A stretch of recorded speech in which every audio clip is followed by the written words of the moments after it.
Reciban todos un saludo en el nombre de nuestro Señor Jesucristo. Le damos la bienvenida a este breve mensaje, esta cápsula teológica que hemos elaborado pensando en cada uno de ustedes.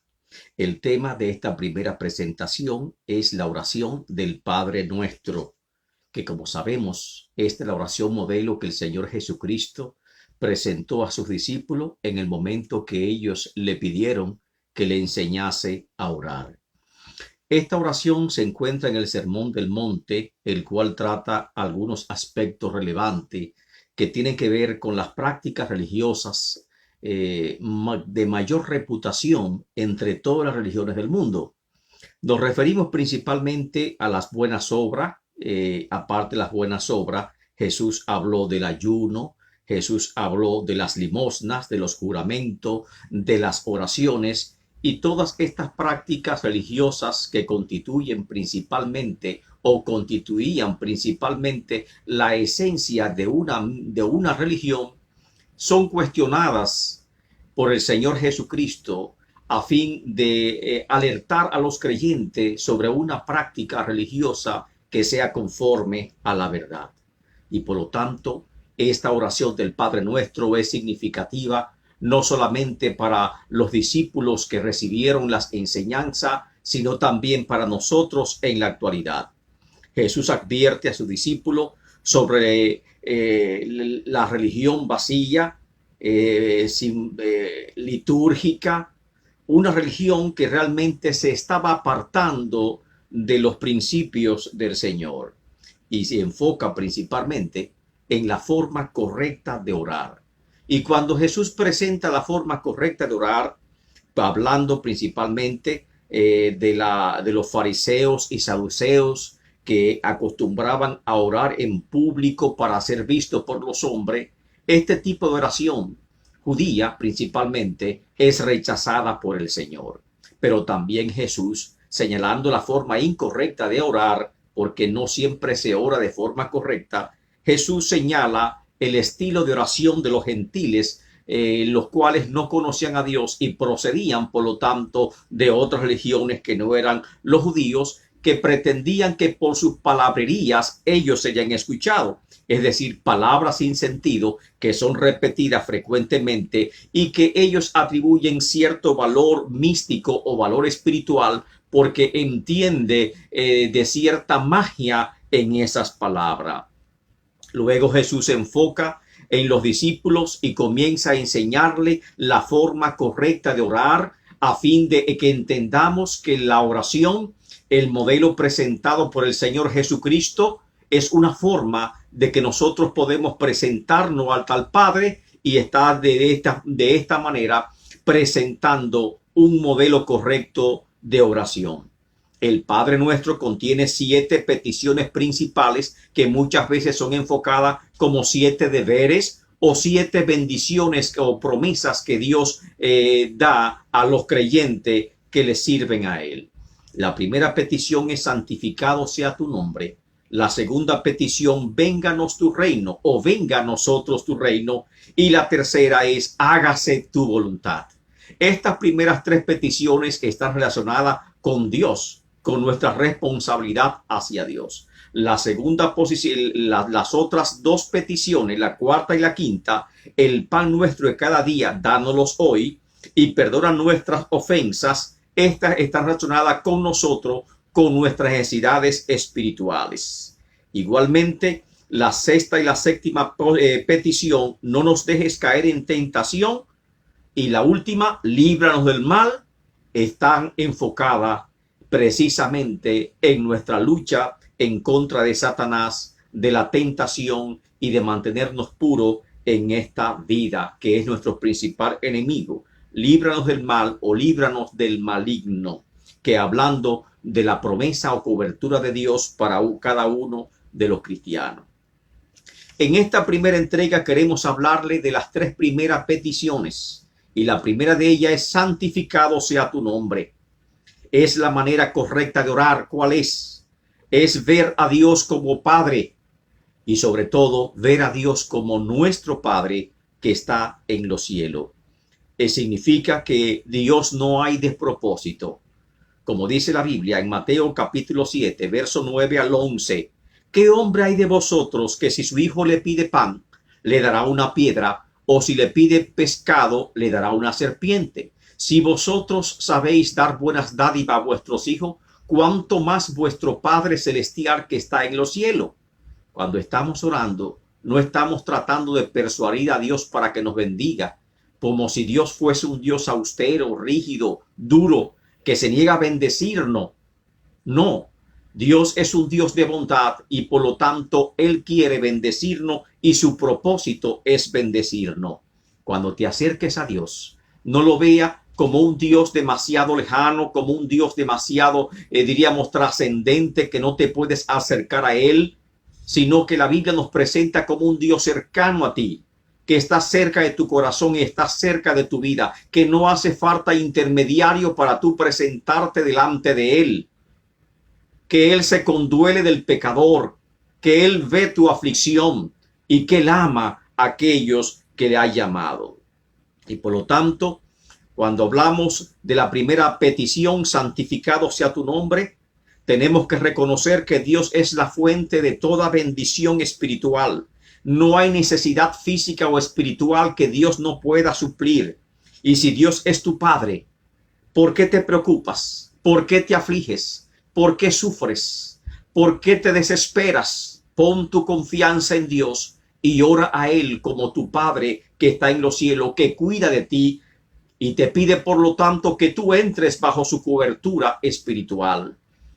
Cuando nosotros tenemos hijos y Dios pone el ejemplo de un padre que sabe dar buenas dádivas a sus hijos, en la cultura americana, cuando alguien espera a un niño que va a nacer, comienza a hacer los preparativos, y de que el niño nace ya se han hecho preparativos para la escuela primaria, para la escuela secundaria, para la universidad, y todo lo tiene el niño cubierto completamente.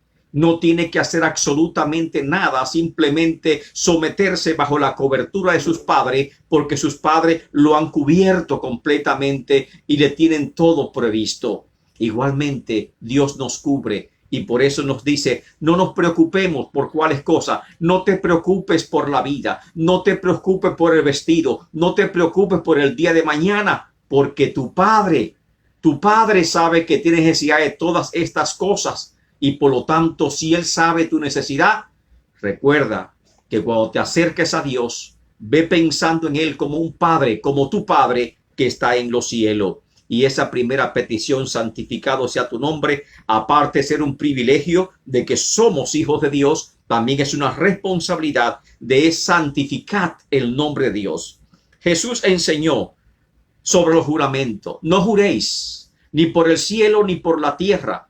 No jures por nada, no jures por el nombre de Dios. Enseñó en Mateo capítulo 5, versos 33 al 37.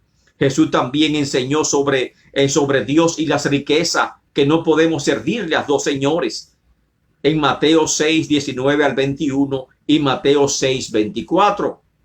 Pero también Jesús enseñó sobre la necesidad de creer en Dios, de confiar en Dios y de buscar su reino, y que Dios iba a suplir todas las cosas que nosotros teníamos necesidad. También presentó a los creyentes como dos modelos de conducta que son válidos hoy en día, como sal de la tierra, Mateo 5:13, y como luz del mundo, Mateo 5:14. De esta forma, Jesús estaba en el Sermón del Monte enseñando cómo nosotros podíamos santificar su nombre, viviendo una religión personal, una experiencia verdadera con Dios y no en una religión vacía, formalista, amén, y tal vez carente de sentido. Pero al reconocerlo como Padre, también tenemos que enfocar en nuestra relación como hijo. Si Él es nuestro Padre, se enfoca a una relación de hijo, de comunión íntima y personal con Dios. Y en esa relación de hijo tenemos que disfrutar de su presencia. La segunda petición, venga a tu reino. Y estas tres peticiones dijimos que todas estaban relacionadas con Dios, tu nombre, tu reino y tu voluntad. Venga santificado sea tu nombre, venga tu reino y hágase tu voluntad.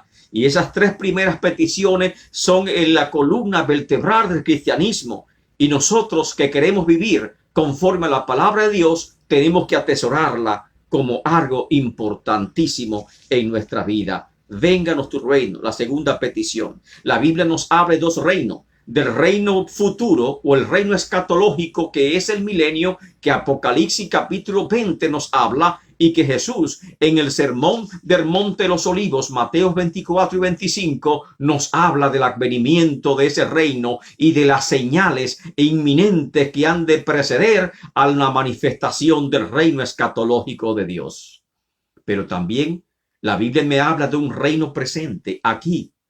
Y cuando Cristo fue interrogado por Poncio Pilato y por el sumo sacerdote, y que le preguntaban, ¿eres tú el rey de los judíos? Él decía, soy el rey de los judíos, pero mi reino no es de este mundo. Es un reino espiritual. Y ese reino espiritual es presentado en el Sermón del Monte. Y Jesucristo presenta las leyes del reino en Mateo capítulo 5 hasta el capítulo 7. Luego en Mateo capítulo 13, Jesús habla de la naturaleza del reino en un mensaje parabólico. Habla en parábola acerca en qué consiste ese reino de Dios. Y advierte a los discípulos que tenemos que buscar el reino de Dios y su justicia, y las demás cosas serán añadidas. Y el llamado de cada creyente es vivir el reino ahora y aquí presente. Y por lo tanto, Jesús predicaba, el reino de los cielos se ha acercado, está entre nosotros, está aquí, el reino de los cielos ha llegado. Y cuando Juan el Bautista mandó a sus discípulos a preguntarle, ¿eres tú el Cristo o esperamos otro? Jesús le mostró las señales del reino de los cielos aquí en la tierra, que es de poder, de gloria y de santificación el Espíritu. ¿Cuáles eran estas señales? Él decía, vengan con nosotros y cuéntenle a Juan lo que ustedes han visto. Los ciegos ven, amén, los mudos hablan, los cojos caminan, y a los pobres les es predicado el reino de Dios. Y estas eran las señales del reino, como decía el profeta Isaías en Isaías 6 y Isaías capítulo 11. Aparte de esto, vemos que el reino de Dios tiene un lugar céntrico en el ministerio de Cristo y en su mensaje. Y también es céntrico con respecto a vivir el reino, disfrutar del reino a plenitud, porque a eso somos llamados conforme a Mateo 6:33, que dice, busquemos el reino de Dios y su justicia. Pablo advirtió que el reino de Dios no consiste en comida o bebida, es decir, mandamientos formalistas, mandamientos tal vez basados en el Antiguo Testamento o basado en la ley, en leyes rígidas, que él decía que la letra mata, pero el espíritu vivificaba, daba vida. Y efectivamente, él dice, el reino de Dios consiste en justicia. Si estás en el reino, practica la justicia. En paz, como dice el apóstol Pablo, buscad la paz y la santidad, en la cual nadie verá al Señor. Procurad la paz para con todos. En paz es el reino de Dios, y sobre todo en gozo en el Espíritu Santo del Señor. Romanos 14:17. Así que cada vez que pedimos, vénganos tu reino, venga a nosotros tu reino, es un compromiso nuestro de hacer venir ese reino de Dios en la tierra. No digas lo que otros pueden hacer por este reino. Haz tú lo que estás llamado a realizar por este reino. Que tu presencia sea una manifestación del reino donde quiera que tú te encuentres. Donde quiera que vayas, donde hayas aliento, lleva aliento. Donde hayas esperanza, trae fe. Trae fortaleza. Sé tú un portador del reino, un representante digno del reino de Dios donde quieras que te encuentre. Haz que tu luz resplandezca. Haz que tú seas la sal de la tierra, como dijo Jesucristo. Y de esta forma estás haciendo llegar el reino de Dios en la tierra, porque nuestra misión es expandir el reino de Dios. Y por eso Jesús ordenó, id a todas las naciones del mundo, enseñándole que guarden estas cosas. He aquí, yo estoy con vosotros todos los días hasta el fin del mundo. Y la tercera petición es tu voluntad. Amén. Hágase tu voluntad. Jesús, siendo Dios, se humilló y se subordinó delante del Padre. Declaró que su propósito en la tierra era hacer la voluntad del Padre. En Juan 6:68 dijo, porque no he descendido del cielo para hacer mi voluntad, sino para hacer la voluntad del que me envió. Su propósito es enseñar el temor de Dios, tal como lo dice Isaías capítulo 11, versículo 3, que dice, hará entender diligentemente el temor de Dios. Y como dice el versículo 9 de Isaías 11, también dice que la tierra será llena del conocimiento de Dios, así como las aguas cubren el mar. Y por lo tanto, el propósito de Dios fue hacer entender el temor de Dios en todo el mundo. Hágase tu voluntad es reconocer que el propósito de Dios son mejores que los nuestros. Hágase tu voluntad significa aceptar la voluntad de Dios aun cuando no nos guste y aun cuando nosotros no la entendamos. Hágase tu voluntad significa docilidad al Espíritu Santo, significa sometimiento a la palabra de Dios. Hágase tu voluntad significa no vivir egoístamente buscando tu beneficio, sino buscando el reino de Dios y su justicia. Y estos son las tres primeras peticiones de la oración del Padre Nuestro, y se refieren a tres aspectos importantes que nos relacionan con Dios: tu nombre, tu reino y tu voluntad. Si somos creyentes, vamos a seguir los principios universales establecidos en la oración del Padre Nuestro y vamos a vivir una verdadera experiencia con Dios, una relación de padre e hijo como establece la oración del Padre Nuestro. Dios te bendiga, Dios te guarde. Espero que esta breve reflexión sobre el Padre Nuestro haya sido significativa para tu vida. Bendiciones en el nombre de Cristo Jesús. Amén.